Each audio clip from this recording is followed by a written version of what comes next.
Hi ಎಲ್ಲರಿಗೂ ಗೌಡ್ರ ಹುಡುಗಿ ಚಾನಲ್ಗೆ ಎಲ್ರಿಗೂ ಸ್ವಾಗತ. ಇವತ್ತು ನಾನು ಮನೇಲಿ ಬಿಸಿಬೇಳೆಭಾತ್ ಹೇಗೆ ಮಾಡೋದು ಅಂತ ಹೇಳ್ಕೊಡ್ತಾ ಇದ್ದೀನಿ.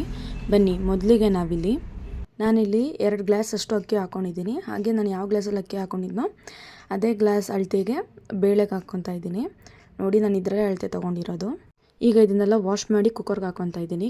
ವಾಶ್ ಮಾಡಿ ಕುಕ್ಕರ್ ಹಾಕೊಂಡಾದ್ಮೇಲೆ ನಾನಿಲ್ಲಿ ತುಂಬ ತರಕಾರಿ ಯೂಸ್ ಮಾಡ್ತಾ ಇದ್ದೀನಿ. ಎಲ್ಲನೂ ಕೂಡ ಇದಕ್ಕೆ ಹಾಕ್ಕೊತಾ ಇದ್ದೀನಿ. ತರಕಾರಿ ಎಲ್ಲ ಹಾಕೊಂಡಾದ್ಮೇಲೆ ಅದಕ್ಕೆ ನೀರು ಹಾಕಿ ಒಂದು 4 ಮೆಣಸಿನ್ಕಾಯಿ ಹಾಕ್ಕೊತಾ ಇದ್ದೀನಿ. ಇದಕ್ಕೆ ಹಾಗೆ ಒಂದು ಟೊಮೊಟೊ ಯೂಸ್ ಮಾಡ್ತಾ ಇದ್ದೀನಿ. ಇಲ್ಲಿ ನಾನು ಕುಕ್ಕರ್ ಕ್ಲೋಸ್ ಮಾಡ್ಕೊಂಡಿದ್ದೀನಿ. ಇದನ್ನ 2-3 ವಿಷಲ್ ಕೂಗಿಸ್ಬೇಕಾಗುತ್ತೆ. ಅದಾದಮೇಲೆ ಚೆನ್ನಾಗಿ ಬೆಂದಿರುತ್ತೆ ಒಳಗಡೆ. ಈಗ ಇಲ್ಲಿ ನಾನು ಒಂದು ಪಾತ್ರೆ ಇಟ್ಕೊಂಡು ಅದಕ್ಕೆ ನಾನು ಸ್ವಲ್ಪ ಎಣ್ಣೆ ಹಾಕ್ಕೊತಾ ಇದ್ದೀನಿ. ಎಣ್ಣೆ ಕಾಯ್ದ ಮೇಲೆ ಇದಕ್ಕೆ ನಾನು ಸ್ವಲ್ಪ ಸಾಸಿವೆ ಹಾಕ್ಕೊತಾ ಇದ್ದೀನಿ. ಇವಾಗ ಸಾಸಿವೆ ಎಲ್ಲ ಸಿಡಿಯೋಕ್ಕೆ ಸ್ಟಾರ್ಟ್ ಆದಮೇಲೆ ಸ್ವಲ್ಪ ಕರಿಬೇವು ಹಾಕ್ಕೊತಾ ಇದ್ದೀನಿ. ಈಗ ಇದಕ್ಕೆ ನಾನು ಒಂದು 4 ಕೆಮ್ಮೆಣಸಿನ್ಕಾಯಿ ಹಾಕ್ಕೊತಾ ಇದ್ದೀನಿ. ಹಾಗೆ ಇದಕ್ಕೆ ನಾನು ಸ್ವಲ್ಪ ಕಡಲೆಬೀಜ ಹಾಕ್ಕೊತಾ ಇದ್ದೀನಿ, ಟೇಸ್ಟ್ ಚೆನ್ನಾಗಿರುತ್ತೆ ಅಂತ. ಈಗ ಇದಕ್ಕೆ ನಾನು ಕಡಲೆಬೀಜ ಎಲ್ಲ ಹಾಕ್ಕೊಂಡಾದ್ಮೇಲೆ ನಾನಿಲ್ಲಿ 1-2 ದಪ್ಪ ಸೈಜ್ ಈರುಳ್ಳಿನ ಕಟ್ ಮಾಡಿ ಹಾಕ್ಕೊತಾ ಇದ್ದೀನಿ.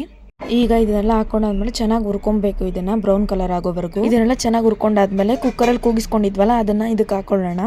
ಕುಕ್ಕರಲ್ಲಿ ಇದನ್ನೆಲ್ಲ ಹಾಕೊಂಡಾದ್ಮೇಲೆ ಇದಕ್ಕೆ ನಾನು 2 ಟೇಬಲ್ ಸ್ಪೂನ್ ಅಷ್ಟು ಬಿಸಿಬೇಳೆಭಾತ್ ಪೌಡ್ರ್ ಹಾಕ್ತಾ ಇದ್ದೀನಿ. ರುಚಿಗೆ ಬೇಕಾಗಿರೋಷ್ಟು ಉಪ್ಪು ಹಾಕ್ಕೊತಾ ಇದ್ದೀನಿ. ಉಪ್ಪೆಲ್ಲ ಹಾಕಿ ಚೆನ್ನಾಗಿ ಮಿಕ್ಸ್ ಮಾಡ್ಕೊಂಡಾದ್ಮೇಲೆ 10 ನಿಮಿಷ ಇದನ್ನು ಬೇಯೋದಕ್ಕೆ ಬಿಡಬೇಕು. ಇದು ಎಲ್ಲ ಚೆನ್ನಾಗಿ ಬೆಂದಿದೆ. ಇದಕ್ಕೆ 2 ಟೇಬಲ್ ಸ್ಪೂನ್ ಅಷ್ಟು ನಾನು ತುಪ್ಪ ಯೂಸ್ ಮಾಡ್ತಾ ಇದ್ದೀನಿ. ಇವಾಗ ಬಿಸಿಬೇಳೆಭಾತ್ ರೆಡಿಯಾಗಿದೆ.